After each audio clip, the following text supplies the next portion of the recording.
Hello and welcome everybody to another episode of Pod Strickland. I'm your host Shwin and this is episode 580. I am joined, as always, by my co-host Stacy. That is at StacyPen89 on Twitter. Stacy, how are you doing on this? I guess you got to call it what it is. Victory Wednesday.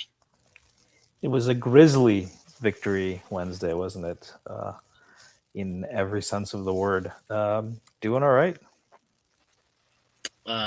Good. The Knicks did all right, I guess, tonight.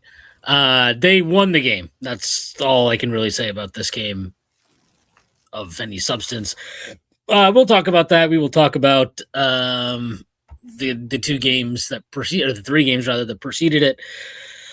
But before we do that, I do have to let you know this is your twice weekly reminder that the Strickland has a Patreon, which you can find at patreon.com/the Strickland. There's a link there that you can use to subscribe to various tiers. The 6-star tier gets you access to Pod Strickland's podcast host and Friday Prez. You also get access to other pods as well as the Strickland Discord, where you can converse with site staff as well as other patrons. If you subscribe to the $9 tier, you get access to Strictly NFL, among other podcasts. And if enough people subscribe, I can stop doing this, which would be wonderful for everyone.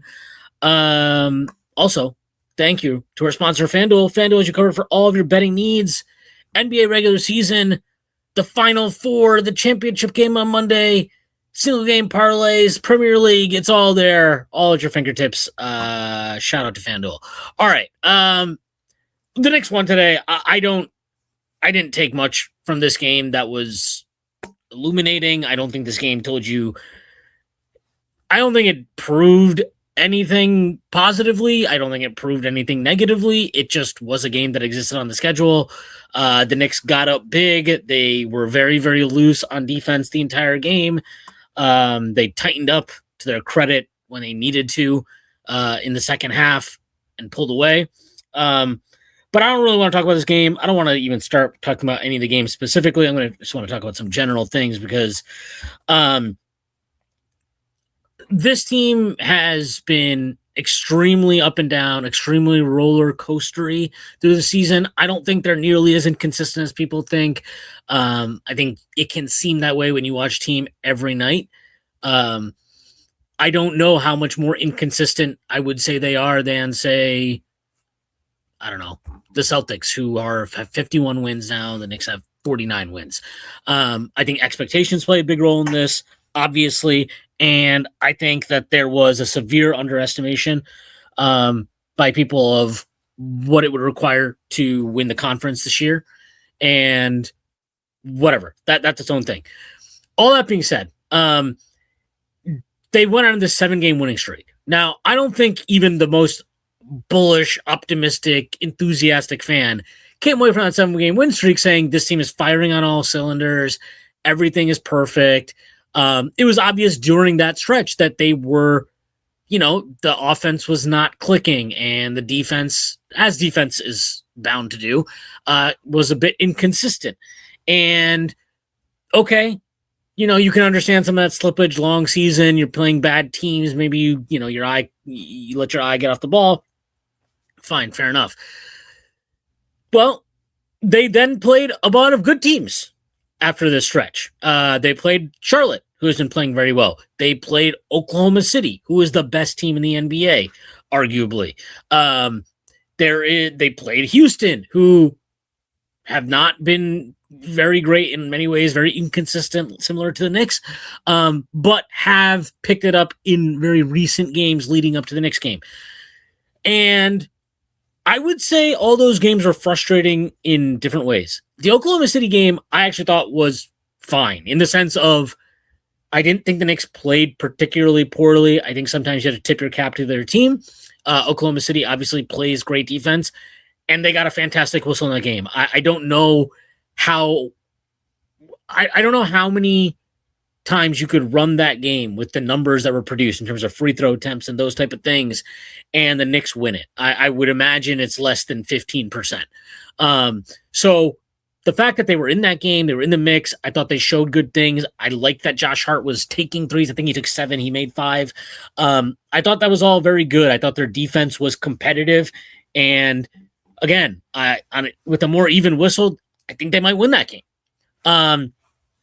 That's fine. I don't think, for me anyway, I didn't come away from that game feeling particularly discouraged. The Charlotte game, I think you can look at that game and be like, okay, well, Charlotte's playing well, and, Brunson went off in the first quarter, but no one else could get it going, and yada, yada, yada. I think they got blitzed on the glass in that game, and, you can even talk yourself into that game kind of being like, all right, well, this is your wake-up call, right? Hey, you played 7 bad teams. You were kind of just chilling on talent, getting by on talent, and that was your wake-up call that you got to tighten up now. Okay, fine. All right. You can go with that. And then you get to this Rockets game, and they come out for the umpteenth time against a good team, completely flat, fall behind. What the hell was it? 14-2, whatever the fuck it was to start the game. And I don't know what to say because it's literally the same conversation that we have been having for 2 fucking years. The starting lineup is not good. It does not get off to good starts against any good team. It never happens. It never happens. Go back to the game they beat Houston in MSG. That game, they got off to a great start all of a sudden, but then, Houston evens it out. And then in the second half, what happened? They come out to start the second half, and the starters get fucking punked, and it's like a double-digit game. And yes, then it came back and won it, but it wasn't the starting lineup that closed the game. The point being is, you can look at the OKC game in the Garden, right? They got off to a bad start in that game, New York. And yeah, they evened it up at various points due to, okay, now we're rotating in the bench, and all magically the Knicks start playing better. We're in year 2 of this. There's no conversation we had. The starting lineup sucks. That's it. There's no, I don't care why. I don't give a shit why at this point. It is what it is. And Max from our Discord, Max Wildstein, you can follow him on Twitter. He posted a good stat because I was curious about it because I'm like, oh yeah, sometimes I feel like the starters are bad to start games or start halves, but they're good in the fourth quarter. And lo and behold, yeah, they have a plus 4.3 net rating over the last 2 years or whatever it was with the starters in the fourth quarter. And they're minus 4.5 in the first quarter. So, okay, fine. Maybe this is just a group that for whatever reason, due to the game state, but what by game state I mean is, you can come out and start a game and it's a little more loose, right? And not everybody's locked in to start each game. And I wonder if foul trouble plays into it too. And I Pat's think able to be more aggressive if he doesn't have fouls. Hart driving to the rim is going to get easier looks maybe if the bigs are in foul trouble. But anyway, go ahead. It's possible. And then, I also think we just got to call it for what it is. That starting lineup is not good. And it is not good for a variety of reasons. And, the basketball stuff piece of it, we've talked to death, right? Why is this not good? Oh, it doesn't have a point of attack defender. All these guys getting each other's way, yada, yada, yada. Okay, fine. But just watching them as the season has gone on, especially lately, that starting lineup is listless. It has no energy. It has no life. It has no verve to it. They don't play with joy. They play with an utter lack of joy. The Houston game, they might as well have just fucking came out and punched each other in the face. That's how fucking depressed they all looked playing together. And at some point, who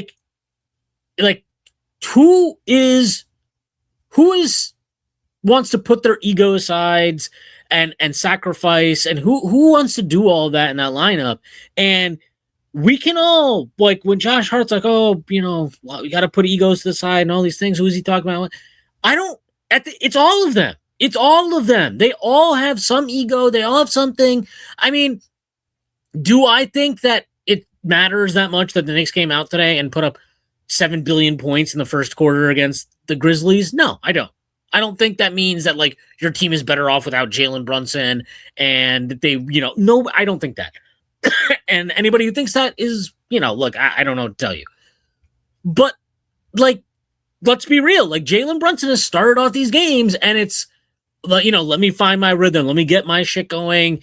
And yeah, he's had spurts where he's trying to be more of a playmaker, but at his core, he's a scorer. and that's what he wants to do. Okay. Well, then Bridges comes out, and if he doesn't get involved, then he just kind of floats around on the side, and then he doesn't want to maybe do shit defensively. Cat is not getting enough touches, so he's moping around, and I actually sympathize with him at this point because I don't know what he has to do to get more touches. Josh Hart is overly involved out of almost necessity because of how teams, especially good teams, defend him, which again comes at the expense of Karl Anthony Towns, comes at the expense of Mikal Bridges.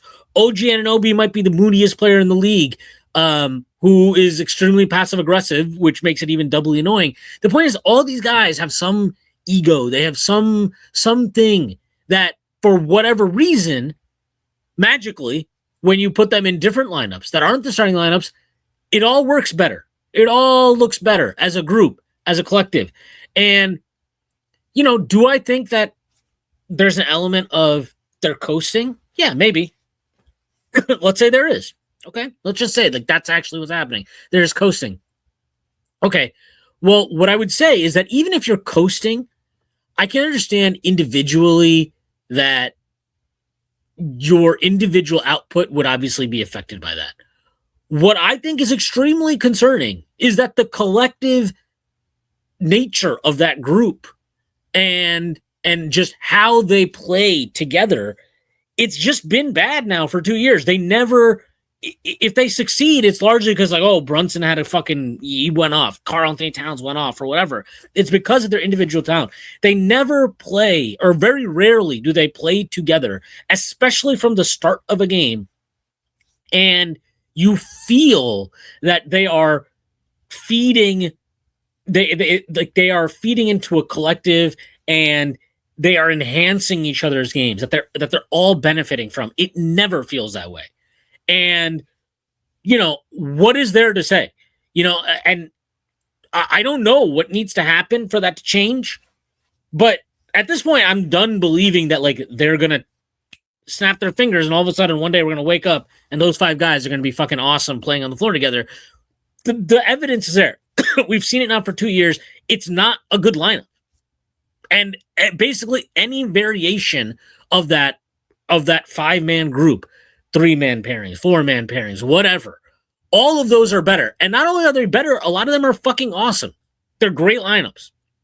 So why can't that change? Why are we stuck with this? And the only answer, literally the only answer can be that there are egos attached to these players, obviously, that you don't want to. There's also injuries, right? We've talked about this before. Deuce is out. Stacy, it's been 2 years. It's been 2 years. It's not about injury. It's only 1 year with this coach, and Deuce has been out for a while. And he had opportunities changing. He never did. Even before the injuries hit, he never changed it. We've talked about this before, Shwin. You have said Mitch is not an option.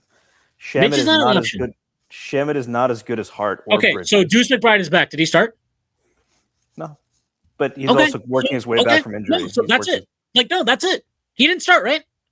If Josh Hart missed a game, if Josh Hart missed 3 weeks, let's just say he missed 3 weeks, and he came back, do you honestly believe? And let's say the Knicks starters were fucking frying teams, they were fucking playing great. Do you honestly believe that he would not come back and immediately be inserted back in the starting lineup? Honest question. Actually, no, I don't agree with you. I think that if they're frying teams, Mike Brown would not fuck with that. I know that the Knicks had a starting lineup that was frying teams earlier this year, and as soon as one of the starters came back, then we went back to the original starters, and that was that. Because they were frying teams when Deuce McBride started in place of OG Anunoby. They're cooking teams. But that lineup itself didn't have a positive net rating. Yes, it did. That lineup was fucking awesome. They were you're talking about Bridges in place of Deuce in place of OG, right? Yeah. Not in place of Hart. Yeah. Okay. Yeah. They were killing teams. And immediately came back. And that's it. And I'm not I understand OG starting Deuce over OG, yeah. Yeah, that's fine. But my point is it immediately went back to the same starting 5, and that's what it is. And we are in year 2 of this. And there is no indication, even after last night's game. Mike Brown a couple weeks ago said something about you look at everything. I'm not ruling anything out. But after last night's game, made comments. I don't see any reason to believe that he's going to change the starting lineup to close the regular season. And do I think they're better prepared to make a lineup change in the playoffs? Yeah, I do. Because he's actually tried different shit. Like tonight, he fucking benched Josh Hart, which was a disgraceful performance by Josh Hart, by the way, tonight. Like, to say this is a must-win game and come out and basically just fucking stand around with your fucking hand up your ass. Yeah, not a great performance by him. Actually pretty pathetic. And for a guy who wants to talk like that is the voice of the team or whatever, leader of the team, that's, you know, I don't really have anything good to say about it, so I'm just not going to fucking say anything about it because I thought that was a joke. Stephen A was right? No, I'm not saying Stephen A was right, and I'd rather not talk about Stephen A. But, like, yeah, I don't... These 5 guys have to start, okay? Like, we're, again, 2 years in with two separate coaches who both magically decided that these 5 guys are your best 5 and they're going to start every game and we're not really ever going to change it, probably. And the only time it changed, right, was, oh, we're down 2-0 in the Eastern Conference Finals. I guess we should change it now, finally. And that was with pressure from the front office, allegedly. Right. And so, like, at some point, I don't really know what to say because there's the only reason it can be is that there are internal politics at play. And what I mean by that is not that, like, you know, I don't know if that there's warring factions in the front office fighting for different guys or in the organization fighting for different guys. But what I do think is reality is this. You can't bench Mikal Bridges or don't want to bench Mikal Bridges. You can't bench Josh Hart. You don't want to bench Josh Hart. I don't really know what the reasons are. But I would venture to guess that it's that you don't think they would be receptive to it and that it would not be received well. And therefore, it could then disrupt your locker room. And that is a bigger problem than anything else, apparently. Maybe that's true. Maybe it's worth punting the first 5 minutes of each half and getting fucking beat down and having to play every game from a double-digit deficit. Maybe and that's as you've fun. Said in the past, you can have a quicker hook in the playoffs, right? So you can have a quicker hook in the playoffs. My point is, though, you're still, and I do think Mike Brown's more prepared to make these changes than Tibbs ever was because he actually used the regular season to try different things. But you're then ultimately still have to figure out a rotation on the fly for 48 minutes that is the best version of your team. And, like, I understand that every coach, every team that wins a championship, it's not like you're playing the same exact rotation every single night, right? It's not like you're like, oh, these guys come in at 4 minutes, and then the next 8 minutes is this. And it's like, I mean, that's how Tibbs might have probably wanted to coach things. But even Tibbs, right? Like, you know, you see in the playoffs, you're going to ride hot hands at various points and all those type of things. So it's not like that. Like, I'm saying that just because you pick a different starting 5 that's better, that now you never have to adjust but you have an idea of what your rotation will look like ideally and how you pivot from it in different scenarios. You would again be figuring that out on the fly. And I don't love that. I don't love that this team doesn't feel like they're in rhythm together collectively. And we can talk more about why that is. I don't love that every other night it feels like Karl Anthony Towns comes out and he's like, oh, you know, I'm just trying to play my role, just trying to figure things out. And look, I have a lot of sympathy for him. That Houston game was a disgrace. Like, these guys aren't like, I'm not sure why we're not looking for him. And, you know, look, he's got to take some blame for it too. Not great holding post position. He's sloppy with his screening technique at various points, which makes things hard. Yada, yada, yada. I'm not absolving him of blame, but you got to look at your point guard and be like, why are you unable to get this guy involved? Because I watched tonight, and again, I understand there's a fucking chasm between Oklahoma City and Houston versus like this Memphis Grizzlies team or the Pacers team that they put up whatever it was 132 against a couple weeks ago. I understand that these are not similar caliber of opponents, but it is noteworthy that in both those games, Brunson did not start. Karl Anthony Towns was mega involved to start those games, and we had absolutely fucking nuclear first quarters offensively and dynamic all-around scoring performances overall. Obviously, the caliber of opponent is part of it, but I think it's noteworthy. Like, why is it taking halves? It literally took a half against Oklahoma City and against Houston to get Karl-Anthony Towns involved.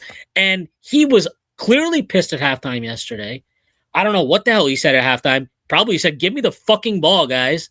And okay, magically we start getting the ball and he scored. And like, again, look, I'm not saying Towns is perfect, but he is clearly your second option. And at various points, he can be your best option. And if we're going to put our cards on the fucking table right now, Karl-Anthony Towns has been better than Jalen Brunson this year. He has been the Knicks' best player this year. That's not debatable to me. That is not even a conversation. He has been their best player this year, and he has done a thankless job because there are a lot of people who opine about basketball and fans on Twitter and whoever, who every time the Knicks lose a game, it's, oh, fucking Karl-Anthony Towns, can't win with this guy. Oh, fucking Cat disappeared again, huh? Oh, fucking Cat, he's soft, he's this. And I just think that's bullshit. It's not been true all year. But, like, is Brunson your best offensive player? Sure. Do I understand that there's a natural, like, it's obviously easier for Brunson to get his game off than Karl-Anthony Towns because Brunson's a guard. Brunson's a better ball handler. He initiates offense. I understand all that. I'm fine with all that. But we got to be realistic. If Karl-Anthony Towns is not involved, why is he not involved? Why does it feel like in that starting lineup, Brunson is always looking for Josh Hart, and Josh Hart is always screening for Brunson, and like and we know why, right? They just put wing and wing on Cat, and they put their big man on Josh Hart, and okay, well, like we know these things. Why the fuck are we continuing to do them? Like we know this is not good. We know these things are not good. We know it doesn't maximize Jalen Brunson. We know it doesn't maximize Karl-Anthony Towns. We know it doesn't maximize those five guys as a unit. So, like, I mean, I guess it does maximize them. They just fucking suck together. Like, we know all of this, and yet we're doing all these things over and over again. And I have tried my best to be very patient throughout the season, but you watch that Charlotte game, you get off to a fucking terrible start. You watch that Oklahoma City game, get off to a bad start. You watch the Houston game, get off to a bad start. That's game fucking what? 73 to 75 of the season. You're supposed to be ramping up for the playoffs. What kind of fucking ramp up is that? What are we ramping up? The fucking dog shit lineup? That's what we're ramping up? Oh, let's make sure that the dog shit lineup is still dog shit. Let's get that in fucking gear. Like, it's ridiculous. It's ridiculous. And I don't know what to say because I fully believe this team, with the pieces they have, can win a championship. I 100% believe that. But for whatever reason, we are hell-bent on making it more difficult schematically. We're hell-bent on making it more difficult with personnel usage. We are hell-bent on making it more difficult from how these guys operate together, or their lack of togetherness, I should say. Like, we are hell-bent on doing this the hardest way possible, and guess what? You're not going to do it. Like, it's that simple to me. Like, can you win a first-round series? Sure. Can you win a second-round series? Absolutely. Can you win 4 fucking rounds doing that? No. No, you can't. You cannot. I will bet my fucking life that you cannot win 4 rounds dedicating at least, whatever, let's call it 8 minutes a game to an obviously bad lineup against, you're not playing Memphis. You're not playing fucking Brooklyn. Well, by the way, Brooklyn absolutely destroyed that lineup too. You're not playing one of these terrible teams. You're playing the best of the absolute best. And that competition level raises and raises and raises as the playoffs go on. You are not winning 4 rounds that way. So, can Mike Brown figure it out on the fly? Can they do all these things? Yeah, of course, they can do those things. Like, very famously, right, Rick Carlisle changed his starting lineup in the NBA Finals in 2011, and that was a huge reason why the Mavericks won the title. So it's very possible. But, like, their starting lineup was not malfunctioning through the first 3 rounds of the playoffs or the whole season. It just was not working against Miami, and so he changed it against Miami. This is a starting lineup that is malfunctioning for 2 years. 2 years! And we are still pretending that we have to start these guys, and no, we can't have Josh come off the bench. No, we can't. What are we trying to win championships, or are we trying to make these guys happy? Because at this point, you can't you can't say that this lineup puts you in the best position to win a championship. And again, maybe Mike Brown is going to make the move in the playoffs, and I'll say, wow, great job, Mike Brown, and he'll figure it all out, and we'll go on a run, and we win the championship. It's possible. And I hold out hope every fucking day that will happen. But as things stand, it is beyond frustrating to watch this team continue to start these 5 guys and get their fucking shit packed for the start of each fucking half against every good fucking team that they fucking play. And that frustration is impossible to escape. And I think that's what a lot of people are upset about. And so, like, I get that. But yeah, like I don't question this team's championship credentials in terms of, do they have the requisite talent on the roster? Do they have the gumption? Do they have the fucking balls to put each guy in the best position to maximize the group instead of worrying about, oh, well, Josh will be sad and cry like a baby if he goes to the bench again? Like, I don't know. But that's the world we live in right now. And these 3 games preceding today, again, today's game, whatever. If people want to make huge, have like grand takeaways from it, so be it. But all I know is those 5 guys have not been good for 2 years, and they've been especially bad recently. And it's all of them. It's all of them. They're not playing well together. They're not firing on all cylinders. And it's concerning because, like, it's go time right now. And they don't have an easy end to the season, by the way. They play Chicago on Friday, which hopefully they just take care of business. They made things very eventful tonight against Memphis, more than they should have. But, you play after Chicago, you play Atlanta, you play Boston, you play Charlotte. I forgot who the fuck they closed the season against. But like you're playing good teams. And that Celtics game, who knows? It could be division on the line potentially, for all we know. So they got to get it together, and that is not me saying like, oh, Brunson's got it. Like, yeah, Brunson's got to play better. McCall's got to play better. All these things are true. I don't know that these guys. Okay, yeah, individually they can play better. Can they play better collectively? The proof is that lineup can't. Like, it can't. It's not good. So, it is what it is. There are lineups that are better. The Knicks have them. Hopefully they start playing them more often, because I'm so fucking tired of watching that starting lineup, and having to do the same fucking bullshit every fucking time they lose a game and get off to a bad start. Oh, we got to play with urgency to start the game. We got to get off to a good start. It's on me. Guys got to put their egos to the side. We got to get together. Okay, well, it's been 2 fucking years hearing this shit. Maybe at some point it isn't actually about egos or having a sense of urgency. Maybe they just aren't fucking good together. Like, wouldn't that just be the most simple answer rather than convoluting things and trying to figure out, oh, it's this? Like, no, maybe they're just not a good blend together, even though on paper, when it happened, we were like, oh, this 5 should be awesome. Maybe it isn't. Not maybe, it isn't. It is not. And again, we can sit there and debate it. Shax has done a lot of great work, right? Shax has posted a lot of stuff about how, well, when the center defends Cat, the Knicks are great. When the center defends Josh Hart, the Knicks offense sucks. That might be the single reason for it. But that reason isn't changing unless Josh Hart is a sniper and just keeps putting up volume from 3 and shoots teams out of it and makes them pay. It's not changing. So, we've that's the reality. Earlier in the season, the lineup was having more success. I think at one point it had a positive 8 net rating. Do you think anything's changed for, are they going away from things that are working, or do you think that was just maybe sample size and it's reverting to the mean? Sorry, can you repeat that? I missed the start. I apologize. Yeah, earlier in the season, we were seeing that lineup was actually having more success than it did last year.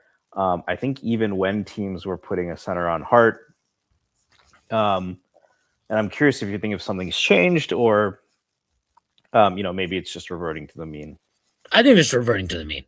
I don't think it's like that. I don't think anything happened greatly.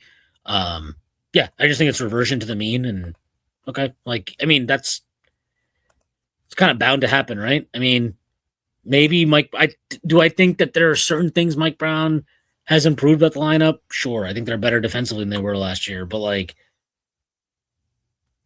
I will stand by this, and I've said it from the beginning. Well, one, credit to Mike Brown and credit to this team. I just spent fucking 30 minutes shitting on them, but credit to the team for raising their defensive level this season, though tonight was certainly not a great example of that. But like the version of this team that wins a championship, the best path, how do you get to their championship ceiling? They have to be great offensively. And if they're not, they will not win a championship. And like they've not been great offensively for a couple weeks. This is all relatively speaking. I think they're like, I don't know. I'll look up some numbers, but they're still third in the league in offensive rating. But we saw last year, even right, how that the start of a year can kind of keep your overall offensive rating higher than it is heading into the playoffs. Like we saw the same kind of thing play out last year. They have not been great. You know, they've not been great offensively for a couple months now. And I just think who knows what the reason is. I mean, we know what the reason is, but yeah, like that. It's hard to feel like that lineup helps maximize your offensive output as a team. I mean, I don't even know what the argument for that would be based on the evidence we've seen.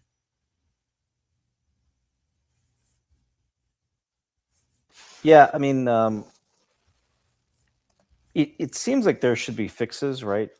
Hart, or one, it's not even clear actually that Hart is the guy causing all of this, because they've played that lineup with Deuce and it works, right? Right. So, and I think you've mentioned this before, it's not just the center on Hart, although that definitely appears to be the elephant in the room.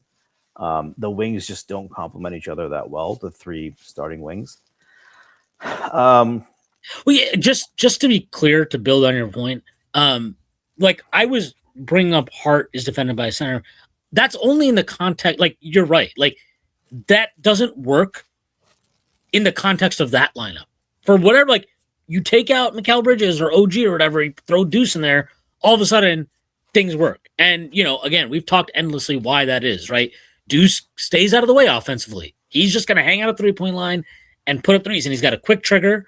It changes things. And now all of a sudden there's more space for Brunson to get in the paint. There's more space for Josh Hart to attack the gaps. There's more space for Karl-Anthony Towns to operate inside or drive from the top of the key. There's more space for OG to attack closeouts and all those things. Like there's just more space, and I think it's that. I really do think it's that simple. Why does that lineup change so much when you take out one guy and put in Deuce or whatever? I do think that's part of it.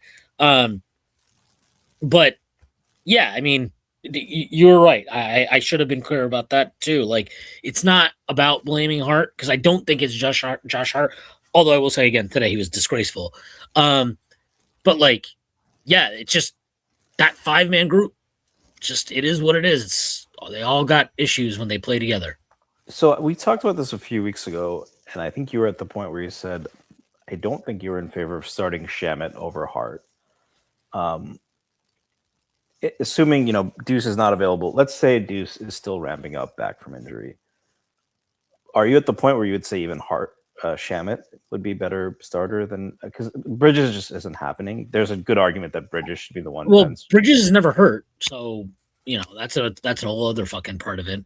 No, but I think if you're choosing between benching Bridges or Hart to change that lineup, right? Well, like again, this is kind of the elephant in the room is what I'm talking about. Like, you give 5 first-round picks for Bridges, you really gonna bench him? Like, especially if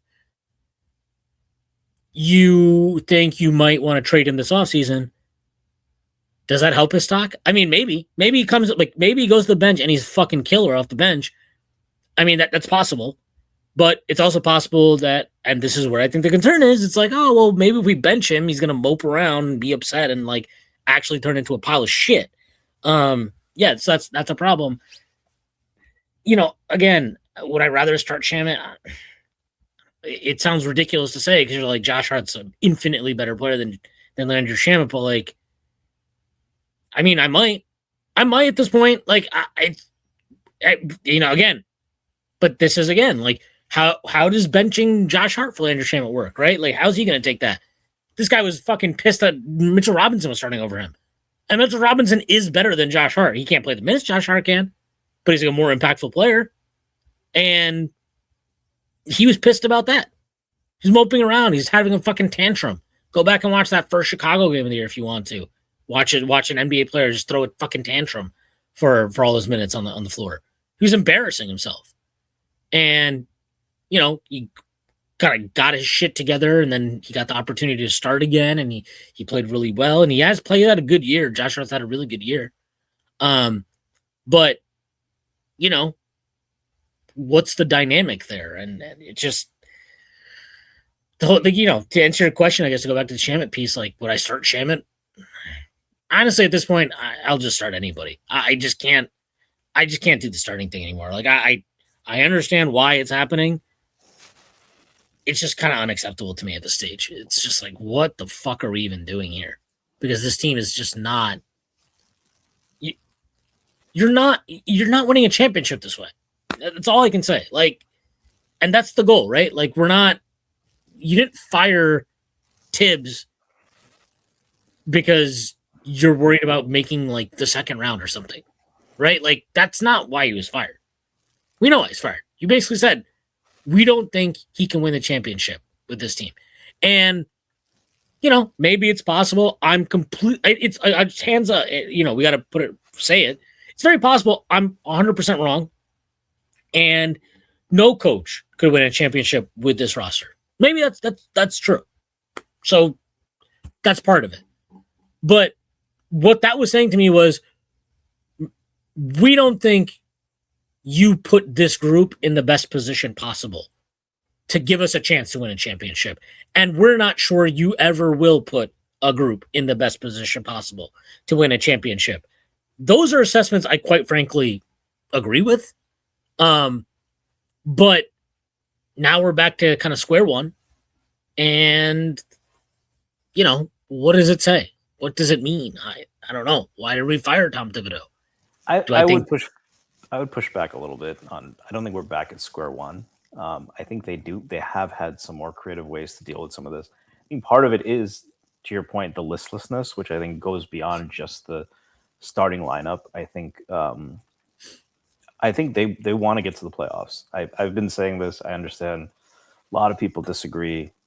I'm not saying the Knicks don't care and other teams do. I'm saying bringing that energy every night for a team that like basically knows when it's going to be judged is hard. So I would push back a little bit and say I don't think we're at square one. I think there have been positive improvements from last year, and I know you're not saying this, but that's something that's pissed me off. Seeing like, oh, they're the same as they were with Tibbs. I don't think that's true, and I don't think you do either. Right? Overall, on aggregate. No. What I'm saying is, we are this lineup, yeah. Yeah, this line, like, I agree with you. There are things that Mike Brown has done that I think are more creative or better and yada, yada, yada. And gives us a higher ceiling, I think. Ultimately. Yeah, all these things can be true, but you're like almost setting yourself like it's like you want to make, what's that that meme? It's like I told my landlord to raise the rent because like I believe in my grind so much or whatever. Like, that's like what the starting lineup is. It sounds like it's like, oh wow, like I believe in our team so much that I want to fuck us in the fucking face for the first 5 minutes of each half, and make the challenge that much harder. And it's like, why are we doing this? Like again, like I just can't get over this. It does not get the best out of your best players, and it is not a good lineup at all. Like, it's not like you like. I mean, I don't know if everybody could do this, but would you be okay if like Brunson and Cat were kind of like not okay, like they were struggling a little bit in that lineup, but they were like a +8 net rating or something? Yeah, I'd be like, all right, well, that's fine. Like, the lineup is good, and we know that Brunson and Cat will get it going at various points, whatever. Like, that'd be great. That's not what's happening, though. This lineup is like straight up, I think it's straight up neutral, might be like slightly above neutral after the Houston game. Like, it's just not a good lineup. I don't know what else to say. Like, it's a very, very mediocre fucking absolute, lesser than the sum of its parts lineup. It is probably the most talented lineup in the NBA that is thoroughly mediocre. There's probably not even I don't even think there's any competition. I would love if somebody could find me a lineup with 5 objectively at least very good NBA players, including a superstar guard and one of the greatest weapons in the league for a big man in Karl Anthony Towns. Find me a comparable lineup in terms of talent that is so thoroughly mediocre. I challenge anybody to do it because I don't fucking believe it exists. There's no way there's a single other lineup in the league that has that much talent, and you're like, oh, so you are neutral. Great. You hold the fort down in those minutes. It's ridiculous. It's absolutely ridiculous. And the worst part is when we know this is it's neutral, but it's neutral because they are able to beat the shit out of bad teams. And then they play a good team and it's like, oh, actually just kidding. It sucks. It still sucks. So yeah, I don't know. I'm sorry, I'm ranting, but it's extremely frustrating. And those 3 games were just varying levels of annoying in the sense of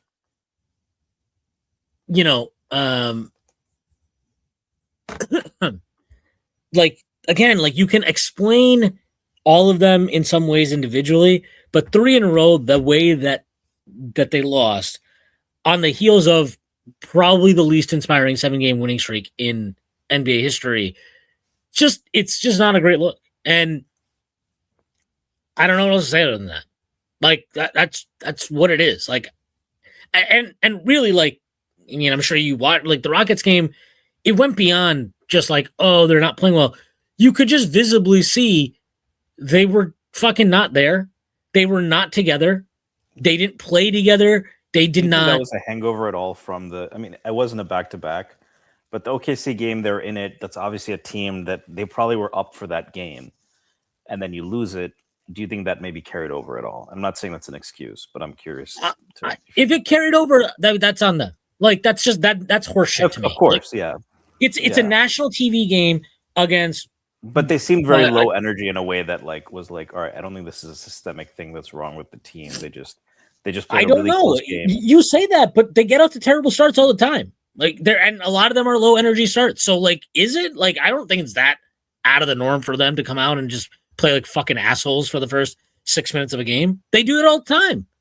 That's the most annoying thing about the team, actually, is that if you I genuinely believe if you just stopped playing the starting lineup and deployed, you could play these guys the same exact amount of minutes, just don't start them together, that we would all feel very differently about this team, and we'd probably feel very differently about all these 5 guys. And look, I can't believe I'm saying this because thank God Steve Novak did his last broadcast of the season tonight.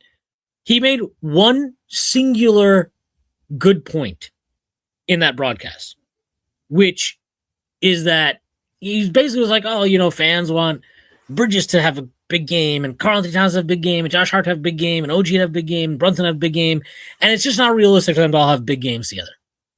And that is true. But doesn't that actually make the argument for why it continues to make no sense to start them?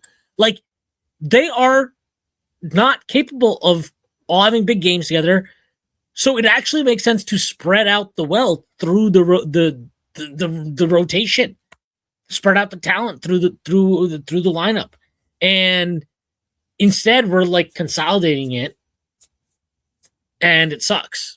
So we all have to sit here and pretend that it's completely reasonable to keep starting these fucking guys together when it's really not. I mean, it's just I don't know what else to say. I keep repeating it, but it's well, I don't want to say it's completely. I don't think anyone is saying it's completely reasonable, but you and others have made this point, and it does seem like you've shifted a little bit. We're right after a game, so obviously the takes are going to be fresh. But you had said before, right, that there just really probably isn't a fix. I think there's some arguments for that, right? One is that these 5 guys are arguably your best 5 guys. Mitchell Robinson can't play full time, and Deuce has his limitations. So these are your best 5 players, and these are the guys you've invested the most in. So they're gonna play a lot together.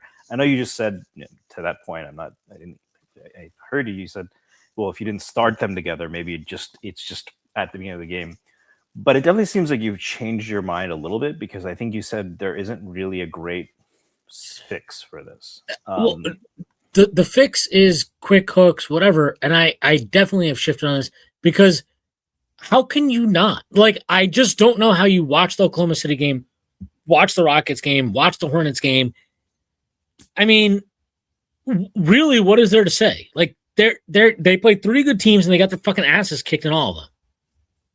That's it. Like, there's nothing else to say. And this is, again, on the heels of, like, well, the Thunder, they didn't get Thunder. They were competitive. So, and they were competitive, but they were still down. Like, that starting lineup did not give them a lead, and they got off to a slow start. It was a slow start to that game again.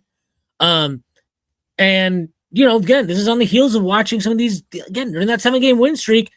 I mean, could they have a worse win? Do you think it's possible to have a worse win than that Nets win they got? I mean, is it possible to have a worse win than that? Like, win's a win, Shwin. Look, I agree. Like, I did not watch a second of that game live, and I saw the score and I was like, well, I'll take it, I guess. But, like, there's nothing good about that win. There was nothing to be positive about that win. And again, the point isn't, and they fell behind huge in that game too, the starting lineup. And it's like, what hope is there for that group?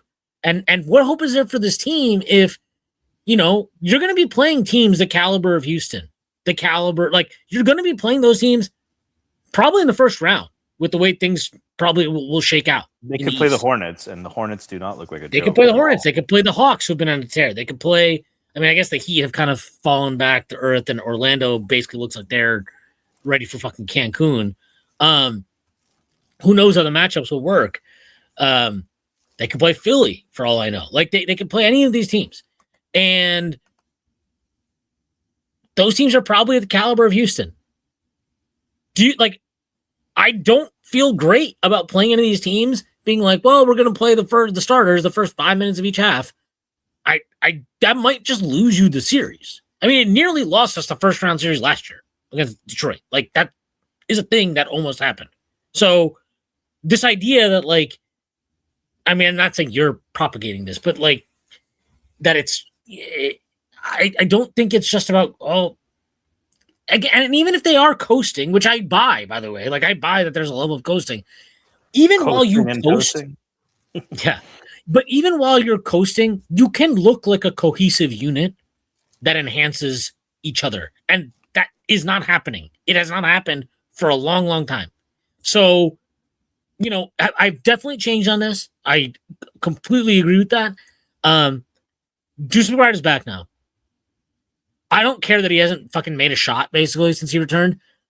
I think it's very obvious the moment he starts hitting shots, which is very likely, he will enhance every lineup he's in.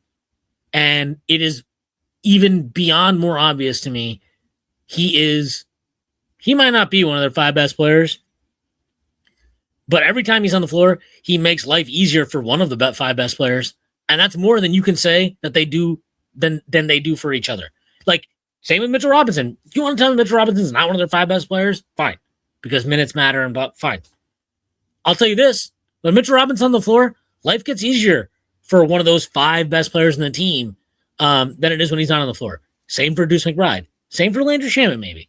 Like, is it actually about having your 5 best players on the floor, or is it about having your 5 best players who play best as a collective unit together on the floor? That's what matters. It's not just about stacking talent, because it's also matchup dependent, right? So some matchups, yeah, the matchups are that the starters suck against everybody. So that's a bad matchup actually for us, I think.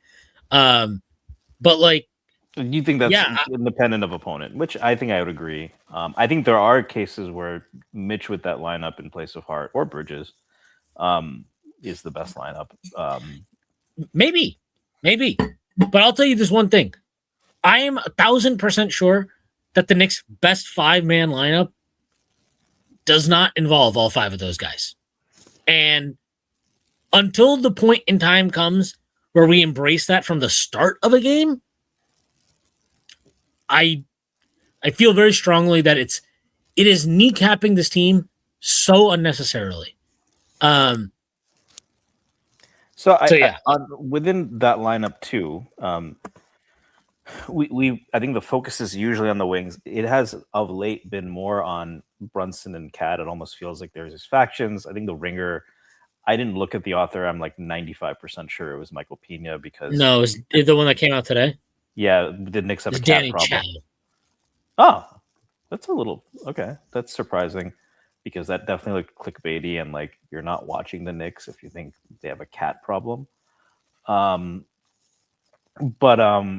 You know, John Macri from Knicks Film School today tweeted, and you know, it's fair to. I think that there's some merit to this. I also don't know if it's necessarily true, but he tweeted that it's not that Cat and Brunson are so bad on defense together. It's that they don't amplify each other enough to make the offensive ceiling worthwhile. And I'm curious, you know, we talk about this 5-man lineup. We talk about the wings, teams putting a center on Hart. You know, Bridges and OG just having their like bouts of unseriousness or lack of Bridges. Really, I think OG's energy for the most part has been pretty good this year. Are Cat and Brunson just a combo that's inherently the sum is always going to be less than the parts, or not greater than the parts at least, because you know Brunson can't find Cat. Neither one of them is like a juiced up playmaker, even though Cat, to his credit, has made a lot of effort for that this year. Do you think there's just kind of a ceiling on that pairing that that's going to lose us those margins? Well, Stacy, I would love to answer this question, but I can't answer this question because all we've seen is these 2 guys play in the dumbest fucking starting lineup that ever exists. Like, I'm not even joking when I say that. How am I supposed to answer this question? But you were also saying Brunson misses Cat a lot, right? He does miss Cat. He does miss Cat, but we have never seen them play. The last time we saw them play in a starting lineup that made any fucking sense and that actually worked together, I don't know, the Knicks were blitzing teams, like I said, when they started with Deuce McBride and Hart and Mikal Bridges and Cat at the 5, all of a sudden it worked. Like, what does that tell me? I don't know. It might mean absolutely nothing. It might mean absolutely nothing. But like, how have we actually tried to maximize them offensively? Like, because I don't think we have. Like, I would love to see the numbers for Brunson and Karl-Anthony Towns on the floor together in any lineup that is not that starting 5. I would love to see the numbers on that. I would love to see that. Because my guess would be that magically everything becomes better. Just through sheer magic, like the magic that Jordan Clarkson sprinkled on OG's wrist today. That Pause. Yeah, that it was you know, they will be better. That the numbers would be sharply better. So I kind of just reject that premise, not insofar as is it true? Like, is it have we gotten the most out of Brunson and Karl-Anthony Towns together as a pairing? Have they formed a awesome dynamic 2-man connection? No. But you also don't think that you can conclude that it's not possible for them to have Yeah, I don't conclude that.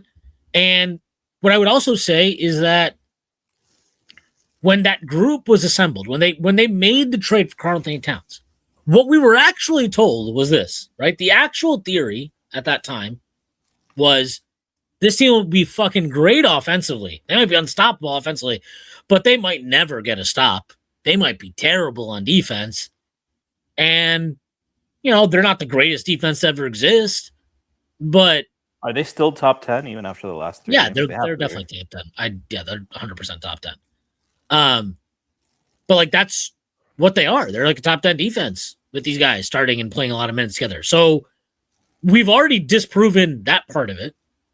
But suddenly the part that we took for granted is now held up as like, well, this is the big failing. And it's like, well, I think you're doing, I think that's a kind of that's not that's not the way people were talking about it when it happened. Well, So- I think the hypothesis is, right, Brunson, due to a combination of his height and just being wired as a scorer, he's not a great playmaker. He's a good passer. And he doesn't turn the ball over.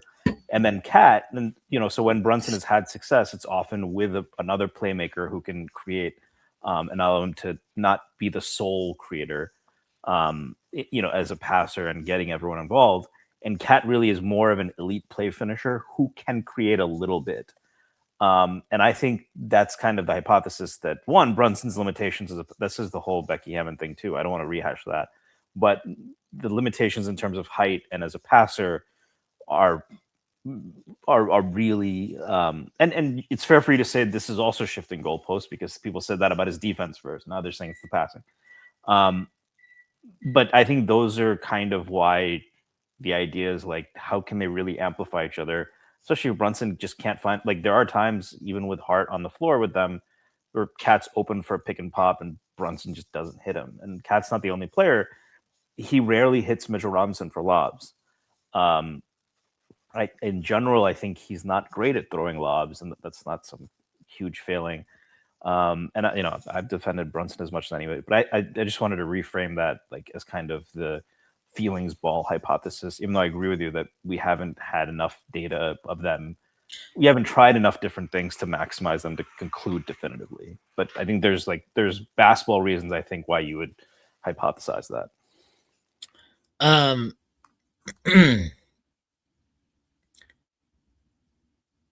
I would say that Jalen Brunson is currently not playing good basketball, is the best thing I can come up with. He's not playing good basketball. And irregardless of the lineup stuff that we talked about, right now, I think he is searching to find a rhythm for himself, and it is taking away from the collective in various moments when he's out there. I think he's playing with a lack of trust in a lot of his teammates, other than Josh Hart. Josh Hart seems to be the guy he's got a ton of trust in. And I understand why, right? Like, Josh, he's obviously their best friends, and he's now gone through 3 different playoffs, postseasons with Josh Hart on his team. Obviously, they won a championship together in Villanova. Like, he has a greater bond with him than I think he would have, or that he does have with anybody else. But, like,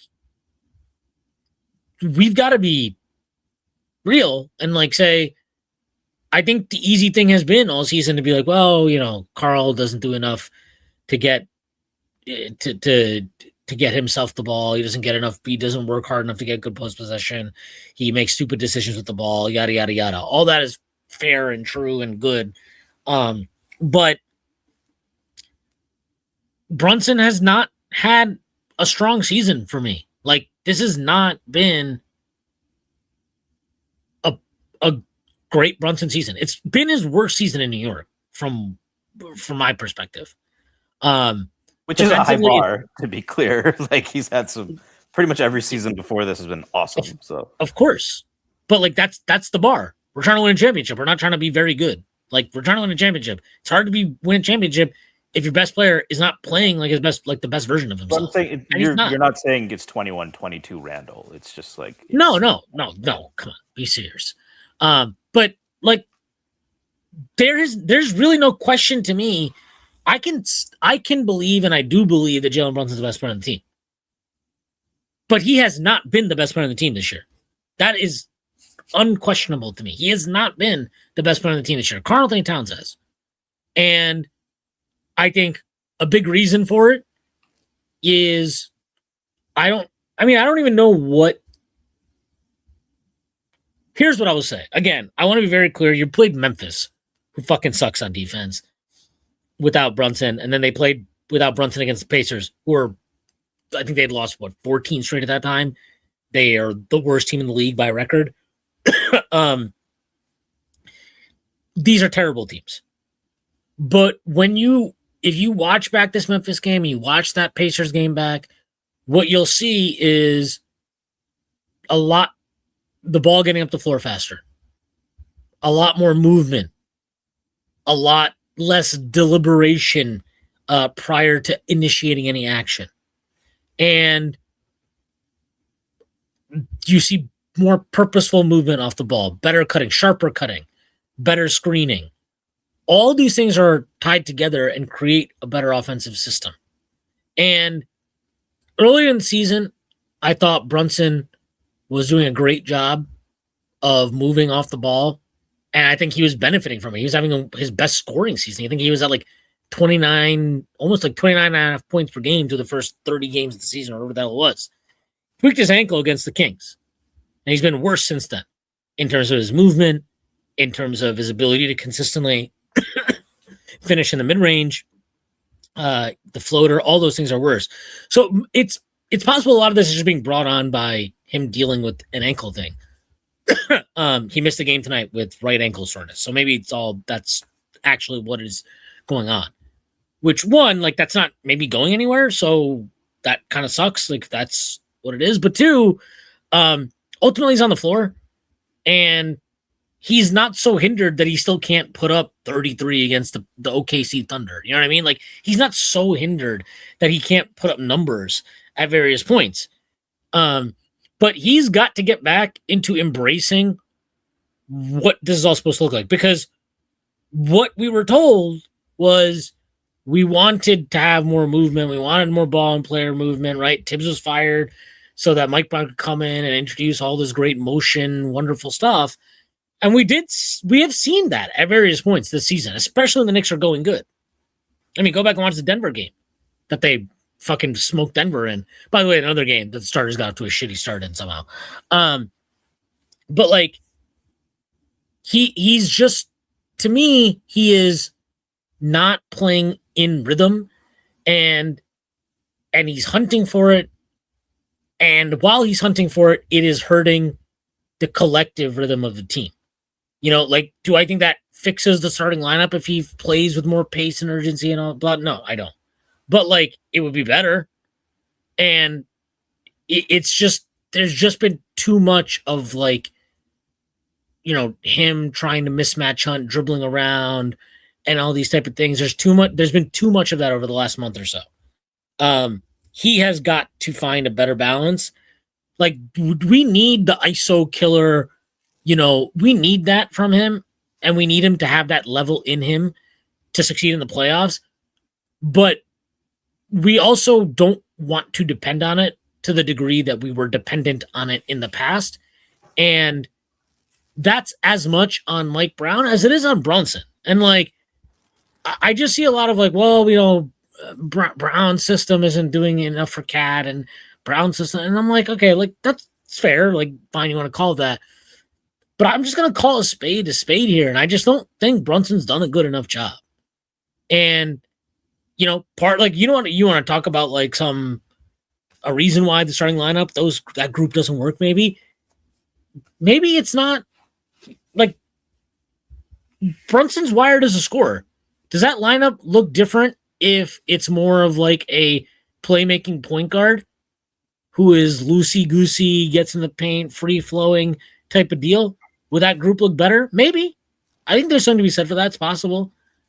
But Brunson is who he is, and he is your franchise player. He's the best player on your team. At least that's how the front office 100% sees it. Rightfully so, in my opinion. So, like, okay, like, you just got to figure out how to make that all work. But central to that has to be Karl-Anthony Towns. And that's on Brunson as much as it is on Mike Brown to figure out. Like, you've got to make it a point to get the fucking guy involved. I don't care what you got to do.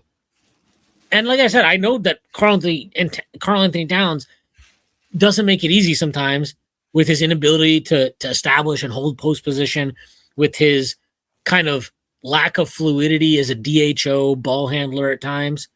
You know, he's not fluid through the hips. So, you know, you look at the way that Brunson was able to run DHOs, you know, playing with Hartenstein, right? And he would pitch to Hartenstein, come off the screen, maybe get the ball, maybe not get, maybe you wouldn't get the ball the first time, but then Hartenstein can immediately reflip, you know, reflip and run the DHO the other way. And like they had that quick trigger and quick ability to quickly shift sides. Karl Anthony Towns can't do that. He's a big dude, man. He's kind of a lumbering dude. And he's a gifted passer, but it's different types of passes that he's great at. He's not a great DHO hub, despite his tremendous offensive skill set. It's not what he is. And I think he's struggled with that. I think when he talks about adjusting to the system, I think that's a big piece of him adjusting, and what he's talking about is running those DHOs constantly, which were not a feature of Tibbs's offense, at least not with Karl Anthony Towns. And that's something he's got to get used to and adapt to, and he has adapted to it. But like, it's also on Brunson to, get him the fucking ball sometimes to score the fucking to score points. Like, hey, Karl, get your fucking ass in the post. We're gonna throw you the ball. Let's go. Right, and it's just it's such a weird lack of cohesion between them, and it's even more bizarre because when Karl Anthony Towns first got here, one of the things that was immediately noticeable was like, oh man, this Brunson cat pick and roll is basically unstoppable.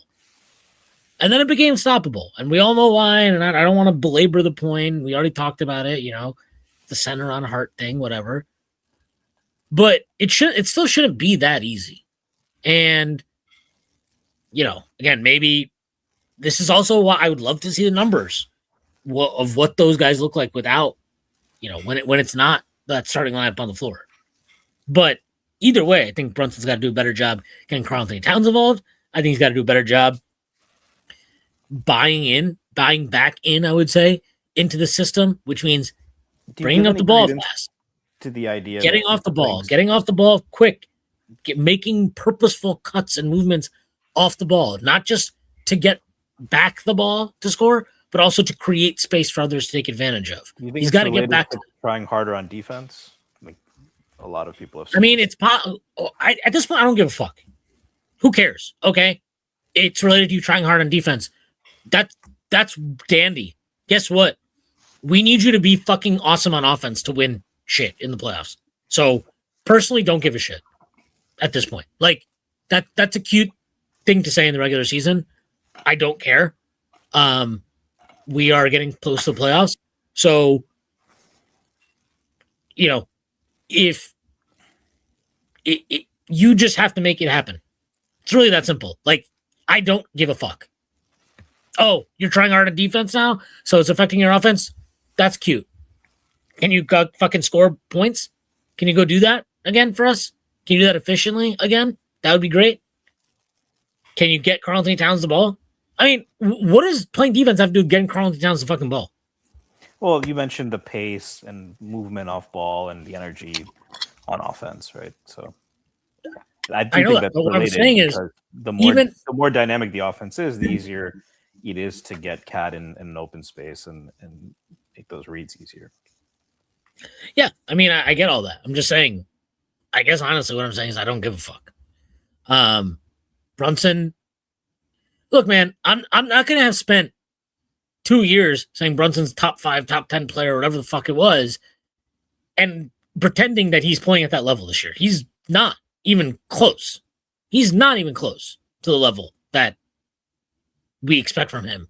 And quite honestly, that he should be at. He has not been close to that level this year. And that's on him. Like, I'm not going to sit here and blame anybody else for it. That's on Jalen Brunson to be better at the fucking sport, because we know he can be, obviously. We'll see what happens though.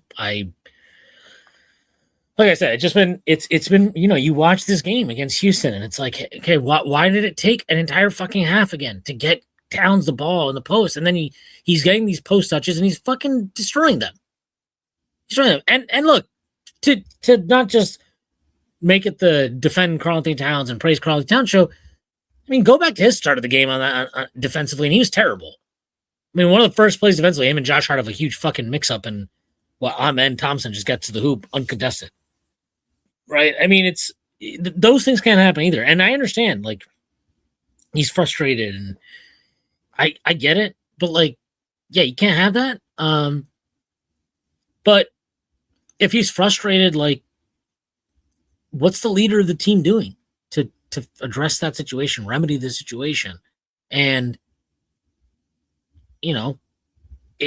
it's part of the reason why I think Brunson's had, at least for me, has had such a disappointing season, because I don't think he's lived up to the mark as a leader this year in terms of, like, it's very obvious Towns has not been happy at various points. We've seen OG Anunoby and Mikal Bridges have their weird moping sessions. But as a leader, like, how are you addressing that? And, look, he deserves credit for having that players only meeting and bringing the team together when they were in the midst of, like, basically pissing away the season. It seemed like when they went 2-9. For all we know at this point, it might cost them an easier postseason matchup. Who knows? But, like, leadership has to be consistent and it has to be there all the time. And this recent run of games has not been great for the team. And I don't think it's been a great time for Brunson as, his performance on the court, but also as, like, a leader. Like, why are we going through this same, like, a second bout of this whole team looking like they're, I hate playing basketball and I hate playing with everybody and this is so miserable. Like, why is this the second time it's happening this year? Is it wrong to put that on Joe? That stretch, though, like, it's not as bad, but it's bad. Like, it's bad. I think I don't know what the hell. You could argue that they lose tonight in that stretch. Like, that's how bad they were. Right? They got blown out by Dallas. I mean, Dallas is a better team than Memphis, and Cooper Flag is legit, but that's how bad they're playing. So, I mean, yeah, it's fine. My point is, though, like, they're playing bad. Like, but it's the same shit we saw. Mopey, listless offense, guys trying to, like, there's a lot of, like, individual guys trying to do too much to, like, turn the tide themselves. It's a lot of that shit. And obviously when individuals kind of go solo, team stuff breaks down, which I think is happening for sure on offense and definitely happened a bit today on defense. The defense is actually kind of maintained being quite good. So I'm not that worried about that part of it. But offensively, like, yeah, they got to be better, man. They 139 against Memphis is great and it's all dandy, but, like, they got to be better on offense, and that is directly tied to Jalen Brunson. There's no two ways about it. He has to be a top 6-7 offensive player at minimum, I think, for this team to win a championship. And at least in the regular season, I don't think he's even come close to that level this year. Yeah, it's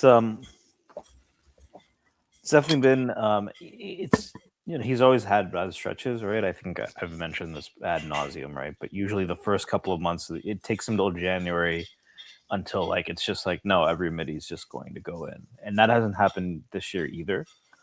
I don't know how much the injury has affected it. I don't know how much. Also, it's worth noting, this is what, year 4 now of Brunson being superstar Brunson. He wasn't really that in Dallas. It's worth noting teams are probably better suited now to defend him, to understand how he's going to play. And I mean, do you put any credence on the idea that he's lost a step? I don't think he's lost a step. He put up 33 against OKC. I thought he looked fucking great that game. I thought he looked good against Charlotte. He looked good against New Orleans. Like, he's had 3 games in a row. He's looked good, and I don't buy that. I just think. But if he's at, like, 95% explosiveness when he's already, like, barely at the threshold, right? Does that difference change him from, like, an elite player to, like, just a very good one? Sure, but he's looking at right now. He's on the floor. I mean, the real question is, like, if he is declining or whatever, How does that affect, how you build the team moving forward? How does it, all those things are irrelevant. But as far as like, do I think he's diminished? Like, I don't buy that. He clearly, I think the ankle thing fucked him up for a while. I think he's getting it back. But I think he was terrible last night against Houston. I mean, he got fucking rocked in that game. Amen Thompson made him look like a fool. And he did himself no favors. Like, he did himself no favors in that game. You're just dribbling around like a fucking dick aimlessly. You're not looking for teammates. You're not scoring for shit. You're not getting anybody involved. Like, that's on you. That's not on anybody else. And like, let's not forget, for the first 3 fucking quarters against Houston at MSG, he looked like a buffoon too. He was terrible in that game for 3 quarters. Well, and then Twins, that is a thing that's been said much more about Osar because we've just played them a lot more. That, that's just the kind of player, and they're great defenders.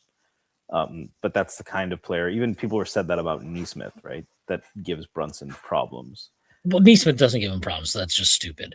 There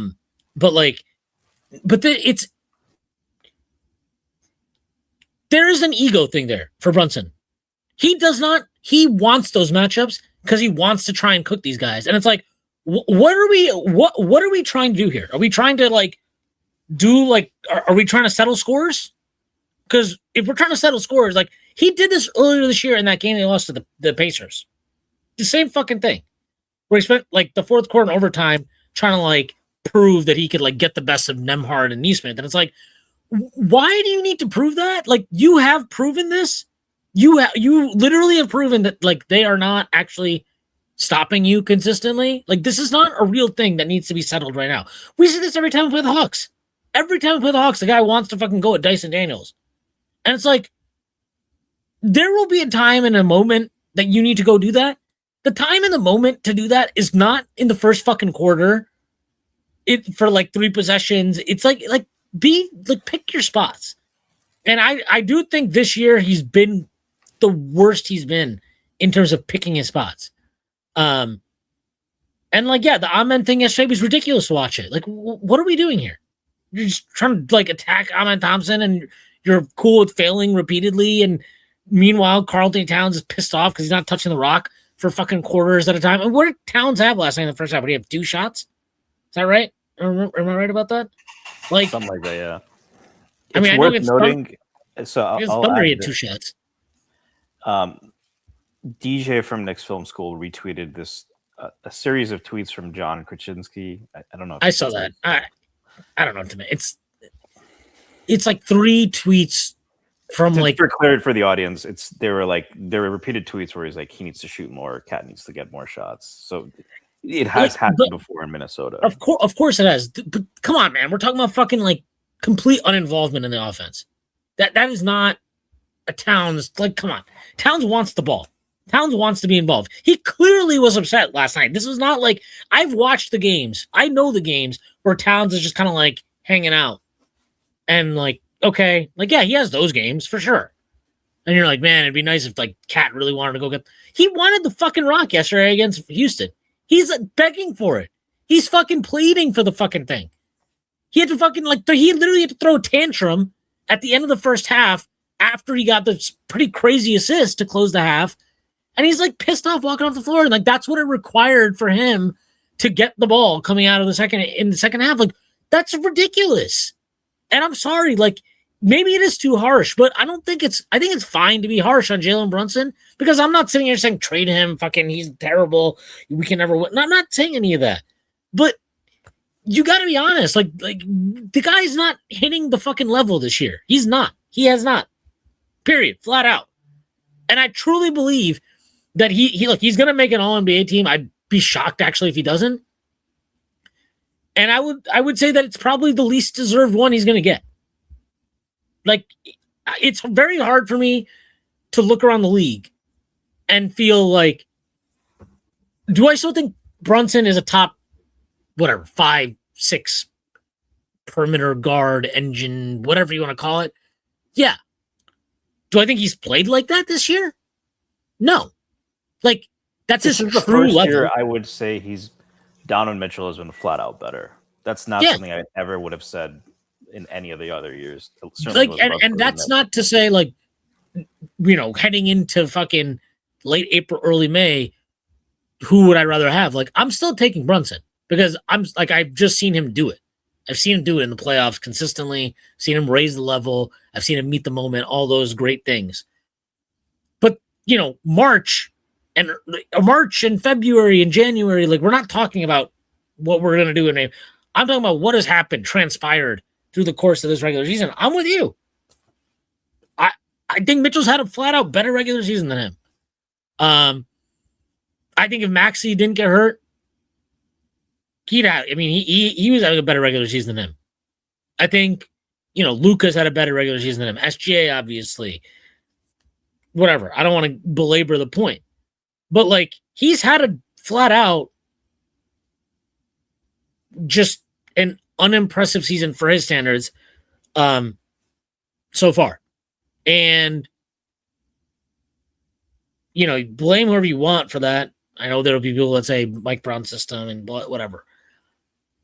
Ultimately, it's on him. Because I think it's not just a matter of he's missing shots. I think his process has been very inconsistent through the year. I think if you look at the way he started the year, in terms of how he's approaching adapting to Mike Brown's system and demands versus how he's playing now, it is different. It's a lot closer to what we saw from him under Thibodeau. And obviously we know he can do that and he can thrive in that capacity. But, like, if everybody else is trying to do something, and again, I keep bringing him up because I think it's worth mentioning, like, Karl-Anthony Towns has sacrificed a lot. He's attempting to adjust a lot. And does it work all the time? No. But he's making genuine attempts has made genuine attempts, I should say, to adapt to the system, adjust his game, all those good things. Brunson has obviously done that in moments too. Lately has not been one of those moments. Lately has been very much, to me, a lot of I got to go get mine type of shit. And again, they're not going to win that way. They're not going to win that way. If they want to win a championship, he has to be, I'm not expecting the guy to be like Tyrese Halliburton, right? He's not that type of point guard that's going to, like, run around and dime up fucking, he gets like 10 assists and sprint up the floor and all those type of things. But I expect him to be a better and more consistent playmaker than what we've seen lately. And forget playmaking, right? Like, this is the thing with Steph. Steph averages what for his career? Like 6.5 assists or something? 6 assists or some bullshit like that? Tony Parker, I would say the same thing, too. But, like, Steph is so great because even though he himself individually is not racking up assists, the way he plays and moves off the ball creates gaps and openings and puts pressure on defenses that for others to exploit. And Brunson, obviously he's not Steph Curry, but he was doing a good impression of him to start the year. And lately it has looked like he is not trying to emulate Steph Curry. Lately it has looked like he's been trying to emulate peak Harden. So I would like for that to change. And I think it is on him to change it. And they need him to. They need him to do that. They need him to be they just need him to be better. I mean, flat out. What else is there to say? It's just as simple as it can get. Yeah, I mean, that's always been the model. Can you be using your gravity?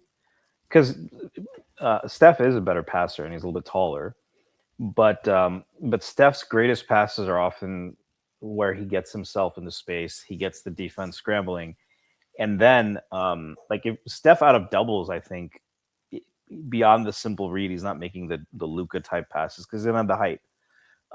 But that's how you can make up for those things when you're a smaller guard. And Brunson's going to have to do that, especially the way this team is constructed. If this team was constructed, I don't want to put this on Cat because I do think he's gotten a lot of unfair flack. But if they had just built, with Hartenstein, Mitch, like just a bunch of elite defenders and then rely on Brunson ISO, then that could work. But that's not what they've done, right? They've built it around a team that is going to need to score points, and they're going to need to score them in dynamic ways, and isolation for anybody. I mean, LeBron James, we saw him in the finals that first year in Cleveland, and they took 2 games off of Golden State, but you can't do it all by yourself, right? I mean, I guess my hottest take would be, yeah, like a lot of LeBron's teams, especially late in his career, have kind of, considering how great LeBron is, I don't think he's achieved as much postseason success on that level, in part because, especially later in his career, he's been much more heliocentric. Luka Doncic, he made the Western Conference Finals, but you know, and again, those are, like, let's put it bluntly, those are more talented isolation players than Brunson, and they're significantly better passers. So if you have to, and even then, it's unclear that works. I don't think a team hasn't really. I mean, even Shea, you know, Shea goes a little more ISO, but they have, you know, they had a historically good defense last year. It's just a very tough style to make work. And what's frustrating with Brunson is we've seen him adapt to that style. This isn't Harden, where there's just no sense or commitment at all to off-ball play. But it's not consistent.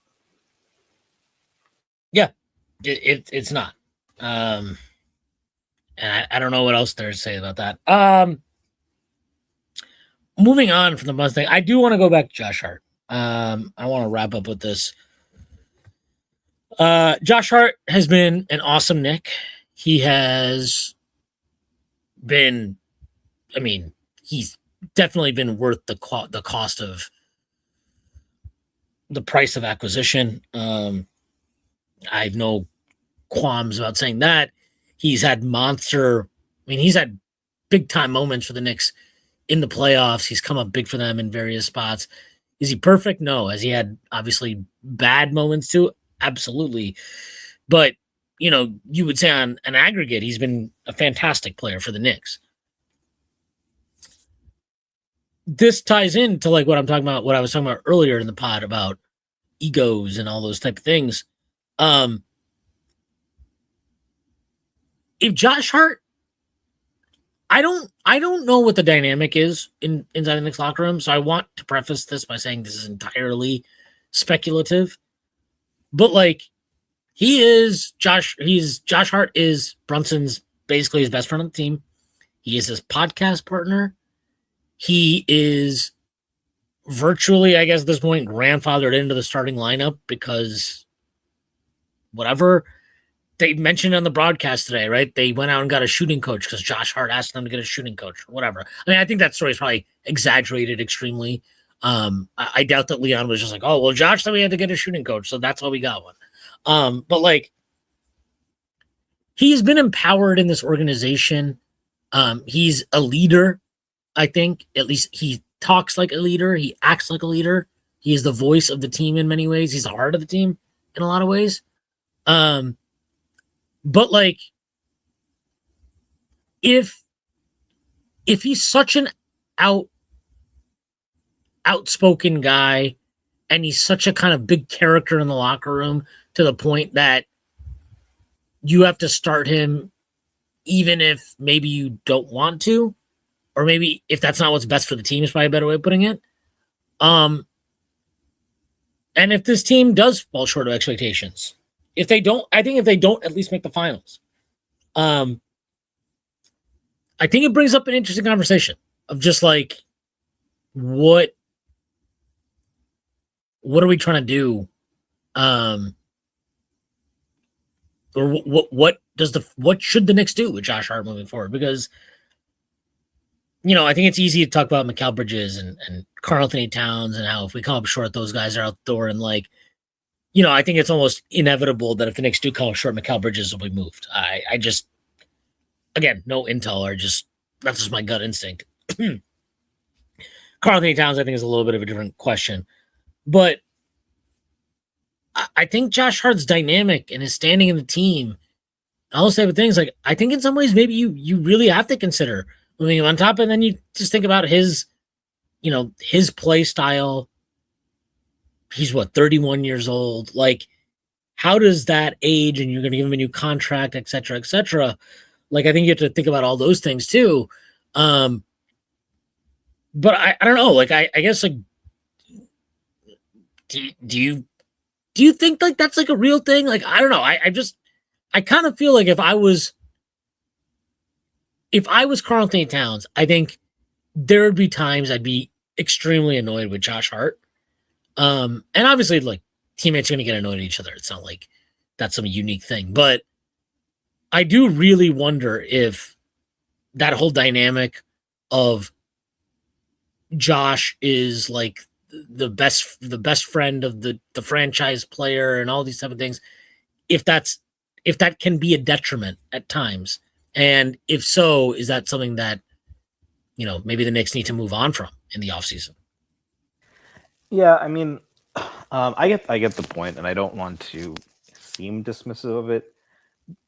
That's something I just don't.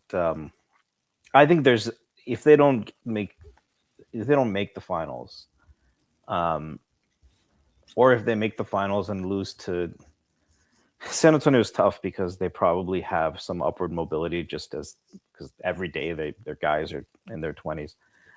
If they underperform, which to me means losing to someone that's not Oklahoma City, or like looking just completely uncompetitive with Oklahoma City, you would expect there to be changes. I think the real reason, though, to me, is if you have 5 guys you've invested this much money in and you can't play them together to the point where it costs you a championship, because we can talk about the better things they can do, but one, you still would like to be able to play them together. So even forget about the ego stuff. If you can't, and then you can't make up for it with depth and quick hooks and all of that to the point you can make a championship, then yes, you have to do that. And they fired their coach last year. We talked to you. You were the first person I remember saying this. It was ballsy of Leon to fire Tibbs, because then you're saying now it's on me. I am saying that now there are no excuses. I'm going to go find a guy who can maximize this roster that I've created. And if that doesn't work out, then you need to look at that roster, because clearly it wasn't just the coach. So, I think that's possible. I would imagine Hart and Mikal are like the 2 main candidates. The only way I could see Cat going is, like, they're not trading Cat for pieces, I think, because they do have a reasonable amount of depth. I mean, I don't want to talk about a Giannis trade again. As far as the Brunson and Hart being best friends thing, I think I think in general, Brunson has struggled to be that bad cop leader when it's needed. That doesn't seem to his personality in general. And Hart might be one guy who that applies to, but I don't think he's ever, even with whether it was Randall or whether it was, in the playoffs, Dante or whatever, that's just not his style, which is something we've discussed. And I think that, I think he's a good leader overall. I think people respect his work ethic. He says the right things. He's great in front of the camera. I do imagine it seems like he's a genuine and honest person with his teammates, but he is not the guy that's going to get in your face. He's not, Larry Bird throwing chairs at halftime. So to that extent, I would say it's more of a general thing than just that friendship between Josh Hart and Jalen Brunson. Yeah. I don't know. I just really got to understand why Josh Hart we can't even consider bringing him off the bench. Like, I got to understand why it took a full season last year and going down 2-0 in the Eastern Conference Finals for that to actually become a conversation. I want to understand why it remains this way this year that it seems like we can't actually seriously consider a lot of these things with him. I don't know. I just, if they don't win a championship, or at least if they don't get to the finals, I just don't see a scenario where it's, a bunch of margin moves. And I think some of these guys that have been like, I think they have to move Josh Hart, honestly. I'm just going to say it. I think they do. And it's not because I don't think Josh Hart's a good player or because I'm blaming him for their issues and like why their starting five doesn't work. I just think that he's too outsized of a personality. I think he is entitled, may be a strong word. I don't know if it's the right word. I think he feels like he has earned his keep, and I understand this part of it. Like, hey, like I helped make this team a 50+ win team perennially, a team that's won a playoff series at minimum 3 years in a row, a team that made the Eastern Conference Finals for the first time in 25 years. Like, I have been a central component to all of that. I should be venerated. I should be honored. I should be appreciated. And he should be all of those things. But I just can't get out of my head that this guy fucking was losing his mind earlier in the year when he was asked to come off the bench. I find that so absurd and ridiculous when Mitchell Robinson has moved to the bench. And like, I understand, yeah, there's a minutes limit there and that's part of it, but like, do you think Mitch cares? I'm sure if you were like, hey Mitch, you're gonna start, like you might still be in minutes limit, but you're starting, he'd be like, great, I'm down. Works for me. He's taking that. Deuce Bryant he's basically never gotten a legitimate chance to start. Never. Anytime he started has been because we had severe injury issues or something. He's never gotten a legitimate chance to start. And, I'm not going to start comparing these guys' accolades and achievements to Josh Hart or something. I don't think that's a worthwhile conversation. But the point is, these guys have been team players, and they have been team players even when asked to be in a reduced role that I'm sure that they were not satisfied with. Like, it's very obvious Deuce McBride was not thrilled about just kind of like being like, oh, I play a lot when we're in an injury crisis, but the moment you have a full deck, I go back to being, an 18-minute a night guy. I know he was. Like, we know he wasn't thrilled about that last year. But did he complain about it? Did he pout on the sideline? Did he mail it in? Did he mail in his effort? No. And like, I saw Josh Hart do that this year. Like, this was a very public thing that he talked about openly, and that he had to like, have this conversation with Mike Brown, and like they got on the same page and yada yada yada. I'm just not with that dynamic, man. I think Josh Hart's great, and I think he has been an awesome Knick, and he should be fucking lauded at the Garden whenever he retires and he comes back to see a game. But if like he can't accept, or it can't even be a conversation to move this guy to the bench, like if that's not something we can even explore without worrying about like, oh, he's gonna fucking lose it and he's gonna be playing like an asshole and sabotage his minutes and those type of things, like then I want to get out of the Josh Hart business, because I just don't think he is good enough for all of that. Like he's not good enough to cater to this degree. And that will suck, because Josh Hart's a really good player and he's a fun player. And again, he's been an awesome Knick.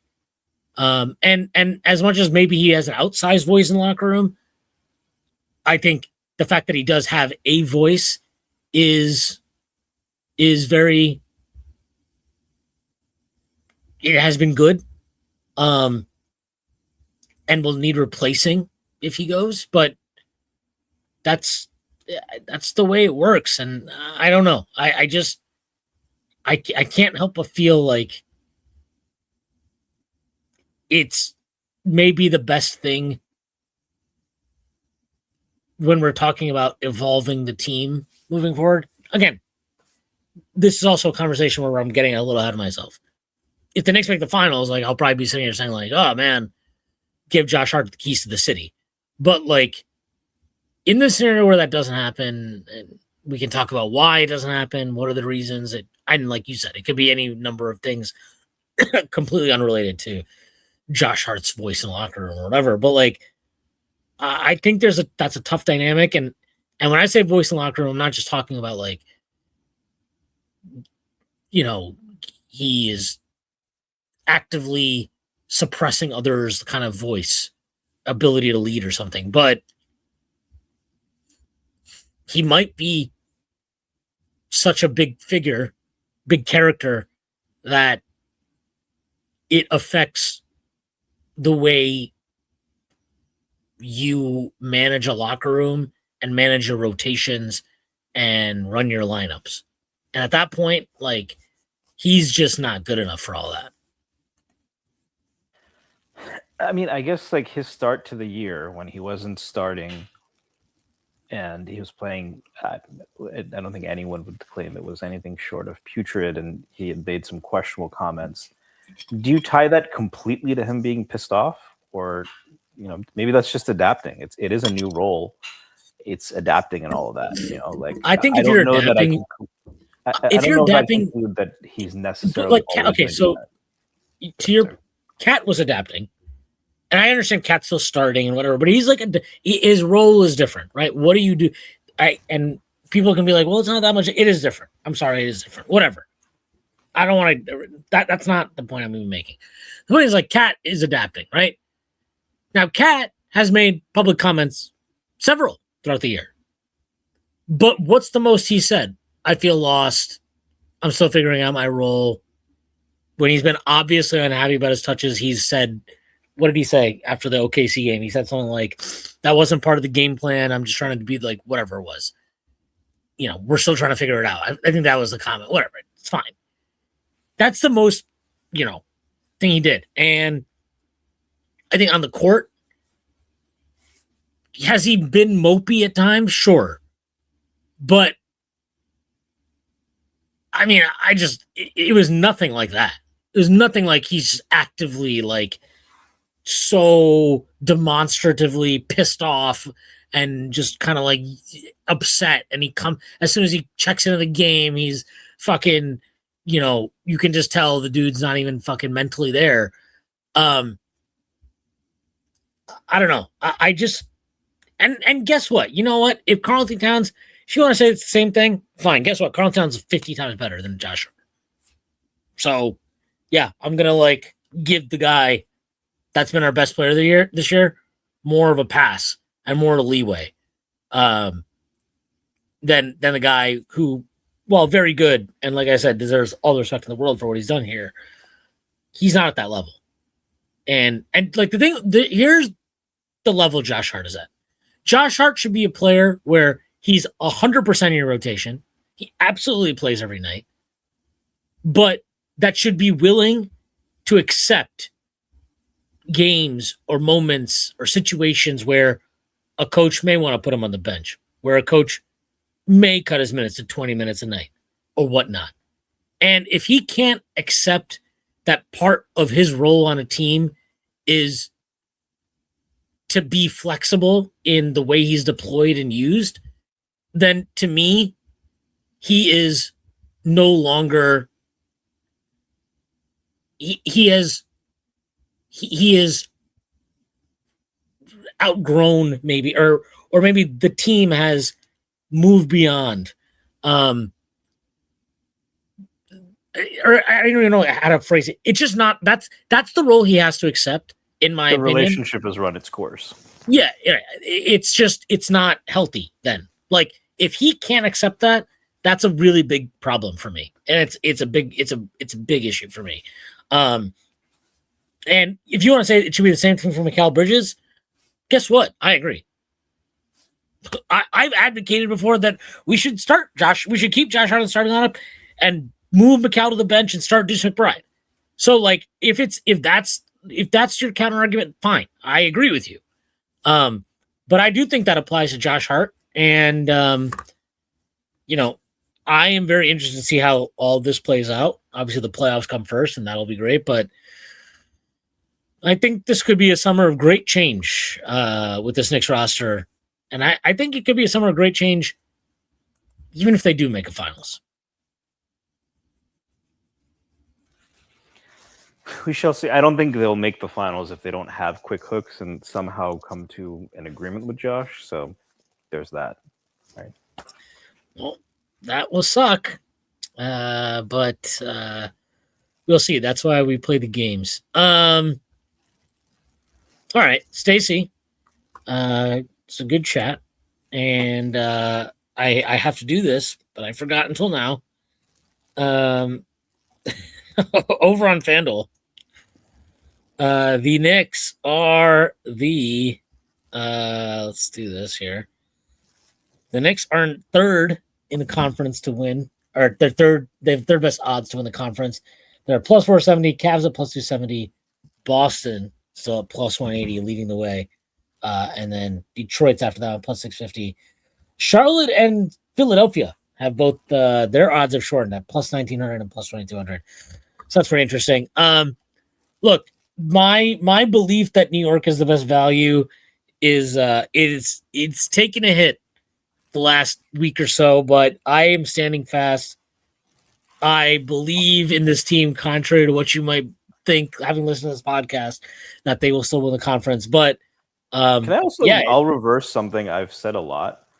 I think Detroit is at this point being undervalued. Like, I don't think they should be so much lower than the Knicks, even with Cade's injury, which is not something I would have said before. But that's because earlier in the season, I thought they were being overvalued. But yeah. Yeah, I mean, I think that's, to me, they're like the very much the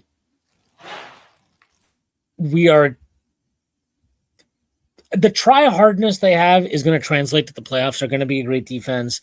They're going to be able to beat you up on the glass and yada, yada, yada. To me, that's just like I'm sorry, we don't believe Cade Cunningham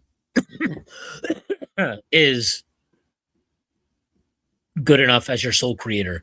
And we don't believe in Dennis Jenkins and whatnot. Maybe they are undervalued because Duran's been great since Cade's been out. And look, this is, we did an entire fucking bitch session about how Brunson needs to get Cat involved and blah, blah, blah. Maybe Cade has to, not even just get Duran involved. He does do a good job getting Duran involved, but learn how to play off of Jalen Duran. That's a different dynamic, right? And it's an interesting one to think about because Cade obviously is viewed as this, pure point guard and all these wonderful random accolades people throws away. They haven't really missed a beat without him. So it's an interesting dynamic he'll be coming back to, I think, And it's interesting in the sense that I'm unsure how much. I think the real question is Cade's had a really good year. I'm not even debating whether he's a really good player, but he they've been just as good without him, and I find that extremely interesting. Given I have been told many times this season that don't obsess over his inefficiencies at various points because he's a pure hooper and you've got to use the eye test and all these things. And as I'm using the eye test, all I see is, man, this team looks really good even without Cade. But does Cade coming back actually change their level or do they just stay as good as they are? I don't know. It's interesting to think about. I think it's probably the latter. Yeah, it gives them a perimeter scorer in the playoffs, which they'll need. But is he that good at that? And there's a lot of different ways to think about it. But I do think, given that they're the 1 seed, they are at this point, way lower than the Knicks and Cleveland and Boston. I'm that is probably going too far. Maybe the book knows that Cade's about to get exposed for a gambling scandal. I should certainly hope not. I hope. Yeah. I don't know. I hope he wasn't hanging out with Terry Rozier. Hopefully, it wasn't hanging out with Malik Beasley. That's better. All right. We'll wrap it up here. Stacy, let me know where they can find you and plug anything you'd like to plug. You can find me at StacyPadden89 on Twitter. Nothing to plug. I also have nothing to plug, so I'll just plug all the work at the Strickland. The Knicks play Friday against Chicago, then they have the weekend off, and they play Monday night against Atlanta, which will be an interesting game. A game with some stakes, actually. Both teams will be playing for seeding. So that should be an interesting one. Looking forward to it. All right. That is our show for today. Again, I hope everybody has a great week. What's left of it, me and Prez will be recording, I don't know, we'll get back to you, either Thursday night or Friday. And yeah, that's that. Oh, thank you to our sponsor, FanDuel. All right, again, everybody have a great rest of your week, and I'll see you when I see you. Peace.